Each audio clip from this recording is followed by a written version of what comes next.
Madam মামলাটা কেডা করছে? পিঙ্কি নাকি পিঙ্কির মা বাপে? আমি করছি মামলা।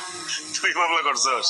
দেখছস আমার ভালোবাসার ক্ষমতাটা? দেখছস শেষ ম্যাচ তুই আমার জেলের ভিতরে পড়ে মুক্তি পাইতে চাইতেছস?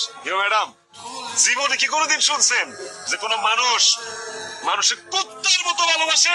এরে আমি কুত্তার মতো ভালোবাসি ম্যাডাম। কুত্তা যেমন মনিবরে ছাড়ে না, আমিও এরে ছাড়ি। কত অপমান করছস, তুচ্ছতাচ্ছিল্য করছস, আরেক বেড়া হয়ে গেছস গা। আমি তো তোরে ছেড়ে দিতে পারিনি, পারছি? কুত্তা জেলে দিতেছস, জেল খাটাবি, খাটলাম। ফাঁসি হইব? আচ্ছা ফাঁসও লইলাম, যা আত্মহ্যাও তোর আমি ভালোবাসি। কুত্তা দেওয়াস নাই মনিব মইরা গেলেও কুত্তা না খায় ট্যাং ট্যাং হয়ে আছে, তারপরে মনিবের আসে বয়ে থাকে, আমি তোর লেগে আসে বয়ে থাকি। ওই পারে তুই মাইন্ড সেটা কইতে পারবি তোর একটা ভালোবাসার কুত্তা ছিল।